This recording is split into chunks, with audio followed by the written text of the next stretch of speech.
மக்களை சீமான் வீழ்த்தப்பட்டு விட்டார். நாம் தமிழர் கட்சி வீழ்ந்து விட்டது அப்படின்னு எல்லாரும் பேசிக்கிறாங்க. உண்மையிலே சீமான் வீழ்த்தப்பட்டது எப்படி? அவர் கொண்ட கொள்கையில எதுவும் மாறிட்டாரா? இல்லன்னா மக்களுக்கு விரோதமான திட்டங்கள அறிவிச்சு, அதனால மக்கள் எதிர்ப்ப சம்பாதிச்சு தோத்துட்டாரா? அப்படிலாம் இல்ல. உண்மையிலே முழுக்க முழுக்க சீமானுக்கு எதிராக கட்டமைக்கப்பட்ட பொய், பிம்பங்கள், அவதூறு.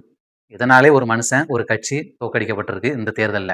அதாவது சீமான் முழுக்க முழுக்க விஜய தான் எதிர்க்கிறாரு அப்படின்னு சொன்னாங்க. ஆனா அவர் உண்மையிலே முழுக்க முழுக்க விஜய தான் எதிர்த்தாரா? அவர் எல்லா கட்சியும் விமர்சனம் பண்ணாரு. அதுல விஜயும் ஒரு ஆளு. ஆனா அவங்களுக்கு இருந்த சோசியல் மீடியா பலத்த வச்சு, இவரு எங்கள தான் விமர்சனம் பண்றாரு. எங்கள தாண்டி இவரு வேற எதுவுமே பேச மாட்டுக்காரு.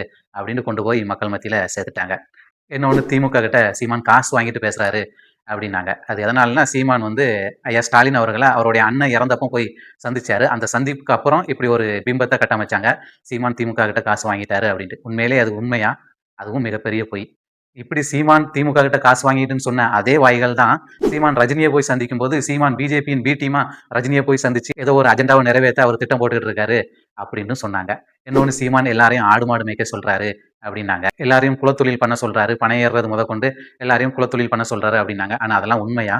அவங்கெல்லாம் ஒரு தொழில் பண்றாங்க. அவங்க தொழிலுக்கு ஏற்ற உரிமைய நாம குடுக்கணும் அப்படின்னு தான் அவரு சொன்னாரு. ஆடு மாடு மேய்க்க சொல்றாரு அப்படின்னா, நாம யாரும் ஆட்டு மாட்டு கறி சாப்பிடாம இருக்கோமா? பால் குடிக்காம இருக்கோமா? எல்லாமே பண்றோம். அப்ப அதெல்லாம் யாராவது உற்பத்தி பண்ணி தரணும். அதான் அரசு நானே பண்ணி தருவேன். அதுல வேலை பார்க்குறவங்கள கவர்மெண்ட் எம்ப்ளாயி ஆக்குவேன் அப்படின்னாரு.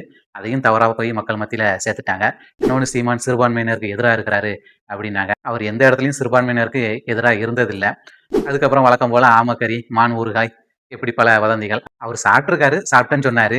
இதெல்லாம் ஒரு செய்தியா? அப்படின்னு எனக்கு தோணுது. ஆனா இதெல்லாம் பெரிய வதந்தியா கட்டமைச்சு மக்கள் மத்தியில கொண்டு போய் சேர்த்தாங்க. இன்னொன்னு சீமான் மாத்தி மாத்தி பேசுறாரு அப்படின்னாங்க. அவர் எத மாத்தி பேசினாரு? கொண்ட கொள்கையில என்னைக்காவது மாறுனாரா? நான் தனியா தான் நிப்பேன் அப்படின்னாரு. என்னைக்காவது கூட்டணி பேரம் பேசினாரா? தேசிய கட்சிகளோட, திராவிட கட்சிகளோட கூட்டணி இல்லன்னாரு. கூட்டணி வச்சாராம். இப்படி எந்த சமரசமும் செய்யாம இருந்த ஒரு மனுஷன அவர் மாத்தி மாத்தி பேசுறாரு அப்படின்னு சொல்லி ஏமாத்தி மக்கள் மத்தியில கொண்டு போய் சேர்த்துட்டாங்க. கடைசியா அவர் எவ்வளவுதான் நல்ல திட்டங்கள மக்களுக்கு அறிவிச்சாலும், ஒற்றை வார்த்தை என்ன தெரியுமா சொன்னாங்க? சீமானுக்கு ஓட்டு போட்டு அவர் ஜெயிக்க மாட்டாருங்க. அதனால உங்க ஓட்ட வேஸ்ட் ஆக்காதங்க. ஜெயிக்கக்கூடிய கட்சிக்கு போடுங்க. இப்ப புதுசா நம்ம நடிகர் வந்திருக்காரு. அவர்தான் திராவிட கட்சிகள எதிர்த்து இனி சண்டை செய்ய போறாரு. திராவிட கட்சிகள வீழ்த்தணும்னா அவர் ஒருத்தரால தான் முடியும். அப்படின்னு ஒரு பெரிய பிம்பத்த கட்டமைச்சு சீமான் வீழ்த்தப்பட்டிருக்காரு. சரி சீமான் வீழ்ந்துட்டாரா? இனி சீமான் இயங்கவே மாட்டாரா? அப்படின்னா அதுதான் இல்ல. அவர் என்ன சொல்றாரு?